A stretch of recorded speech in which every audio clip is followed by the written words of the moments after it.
Halo semua, kembali lagi dengan saya Elda NIM 20651042 dari Politeknik Negeri Samarinda, jurusan Akuntansi, program studi Akuntansi Manajerial kelas 1B AM. Hari ini kita akan membahas materi topik 7 tentang perencanaan. Apa itu pengertian perencanaan? Perencanaan merupakan fungsi terpenting di antara semua fungsi-fungsi manajemen yang ada. Ibarat suatu perjalanan dengan menggunakan kapal, perencanaan ini merupakan pedoman yang harus dipakai untuk mengarahkan tujuan kemana kapal tersebut akan dibawa berlayar. Kegunaan perencanaan mengurangi ketidakpastian serta perubahan pada waktu mendatang, mengarahkan perhatian pada tujuan, memperingan biaya dan sarana untuk mengadakan pengawasan.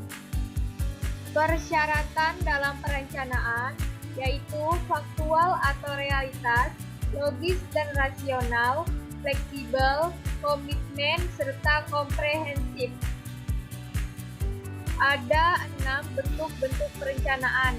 Yang ke-1 ada tujuan, suatu sasaran di mana kegiatan itu diarahkan dan diusahakan untuk sedapat mungkin dicapai dalam jangka waktu tertentu.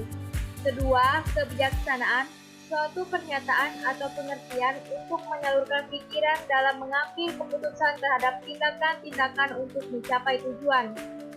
3. Strategi, yaitu tindakan penyelesaian dari rencana yang telah dibuat.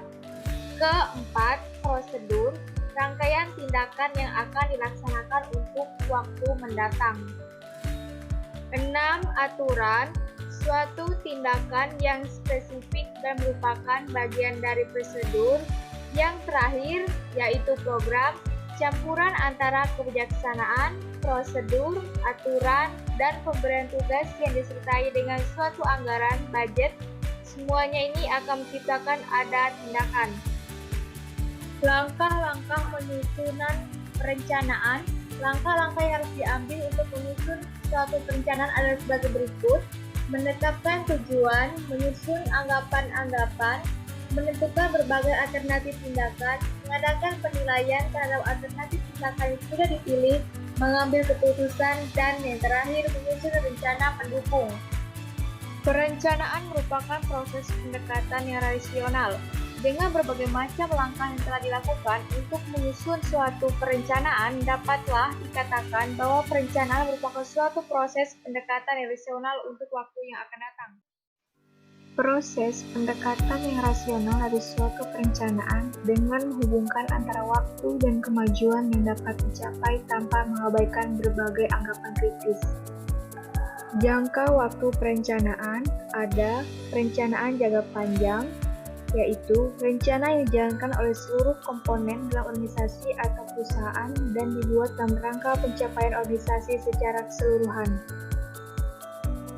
Perencanaan jangka menengah, rencana yang dijalankan untuk mencapai tujuan menengah dan sebagai dorongan tercapainya tujuan jangka panjang.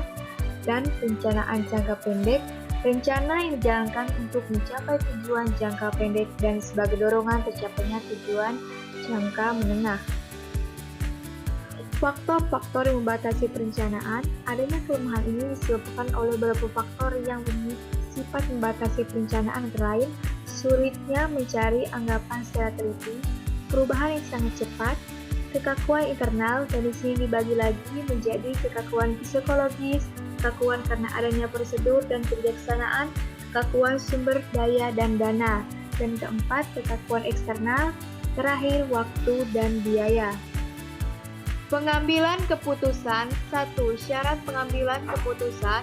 Untuk bertindak ataupun mengambil keputusan secara rasional membutuhkan beberapa syarat, antara lain harus berusaha untuk dapat mencapai suatu tujuan yang tidak terpenuhi tanpa melalui tindakan yang positif, harus dapat mengetahui dengan jelas tentang tujuan-tujuan manakah yang dapat dicapai beserta segala kekurangannya, harus mempunyai kemampuan untuk mengadakan analisis dan penilaian berbagai alternatif sesuai dengan tuntutan-tuntutan untuk mencapai tujuan, harus bersikap optimis dan mempunyai kemauan yang kuat untuk memilih alternatif yang paling baik. Pengambilan keputusan, analis risiko, pertimbangan untuk memasarkan produk baru ke pasar misalnya tergantung kepada beberapa variabel kritis berikut: 1. Biaya pengenalan, 2. Biaya produksi, 3. Investasi modal yang dibutuhkan, 4. Harga dan market share yang dapat dicapai. Pengambilan keputusan, pohon keputusan. Cara lain dapat ditempuh untuk menganalisa keputusan adalah dengan jalan melihat berbagai kemungkinan arah yang dapat diambil dari berbagai jenis keputusan. Sekian dan terima kasih dari saya. Semoga bermanfaat. Sampai ketemu di topik selanjutnya.